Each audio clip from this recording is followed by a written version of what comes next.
Okay, the renin angiotensin aldosterone system is going to come back and bite you in the butt in a number of different units. If you haven't learned about it yet, get really comfortable with it. It's just going to keep coming back.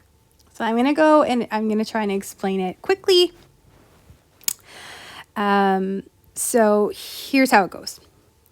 There is this stuff called angiotensinogen. It's created by the liver. It's already floating around inside your blood. La-di-da. When we have, again, we've got these baroreceptors and these osmoreceptors have decided or sensed that we are low on fluid or high on osmoles, or high on particles. Either way. Also, what's happening is, on top of that, when we have a low fluid volume, less of that fluid is getting to the kidney. The kidney, you got to remember, the kidney's whole job is to take all the blood inside the body and filter it, right? So it's very, very sensitive to the fact that, hey, there isn't a whole lot of blood coming to me. I'm not getting enough perfusion. I'm not able to do my job. And again, its job, what it loves to do, right? It loves, well, we'll talk about it in a second. Hang on, sorry. When this happens, when the kidney now senses that, okay, we do not have enough fluid, I'm not being perfused properly, it releases a hormone called renin, which is the first letter in this renin angiotensin aldosterone system. Renin changes this angiotensinogen that's already in the system into angiotensin 1. Perfect. That's now floating around in the system. Angiotensin 1. Okay. The lungs are releasing this enzyme called angiotensin converting enzyme. Not a big deal. But that will convert that angiotensin 1 into angiotensin 2. Angiotensin 2 is what triggers the adrenal cortex. The adrenal cortex is that little thing that's sitting on top of the kidney that is responsible for releasing a bunch of different hormones, right? One of those hormones is aldosterone. And one of the things that aldosterone does is it controls fluid reabsorption. So we've got this renin that has kicked the angiotensin 1 into that has kicked the angiotensinogen into angiotensin 1. We've now converted into angiotensin 2, so that's your renin angiotensin. The angiotensin 2 will trigger the adrenal cortex to release aldosterone. There's your aldosterone in your third letter there. What does the aldosterone do? The aldosterone causes, I don't like the way this is drawn here because it's opposite of the way I draw it, but causes the kidney to reabsorb into the blood system your sodium and water and fluid.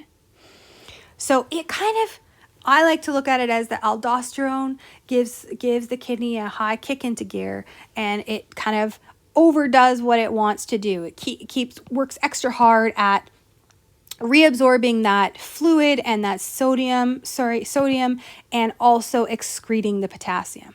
So you'll notice here it's talking about excreting potassium. Here it's talking about sodium and water retention, which is just what I just talked about. It's just the way they drew it. What happens when you increase sodium and water retention? We talked about water follows sodium. So we've increased that fluid in the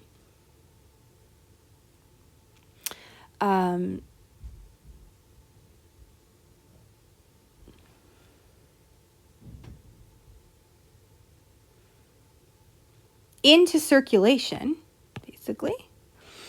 And that's going to help to right? Increase the fluid inside the vein.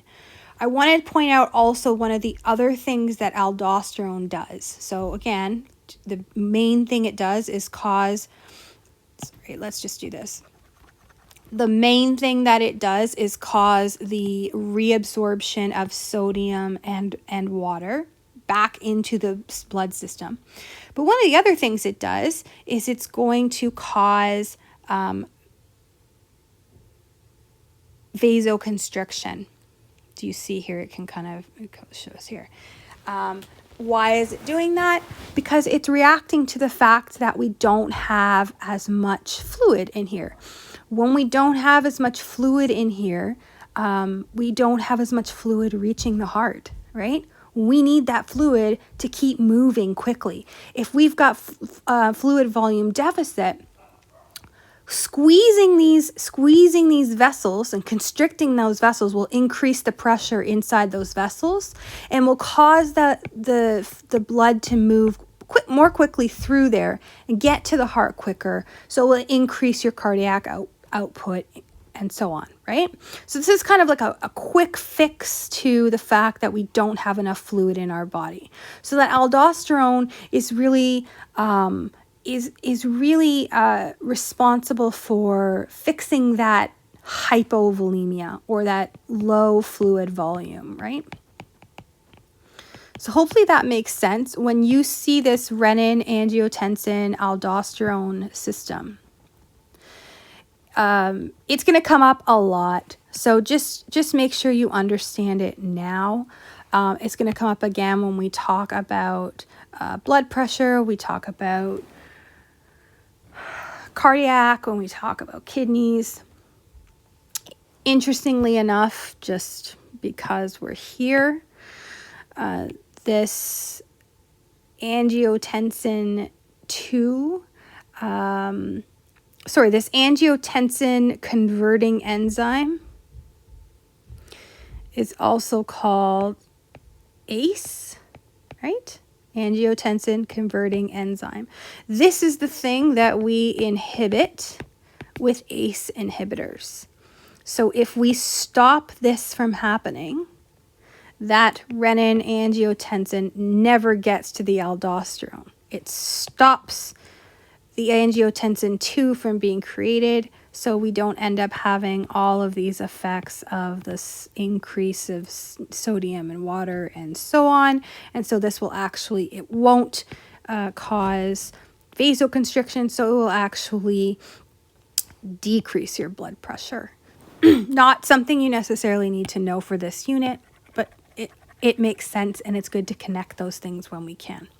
What you need to understand for this unit is this slide, understanding what's happening between the renin, the angiotensin 2, what exactly the aldosterone does, what's triggering this whole thing, right? This low fluid volume, what's triggering that, then what's happening, and then what the aldosterone is going to do to fix the problem of low fluid volume.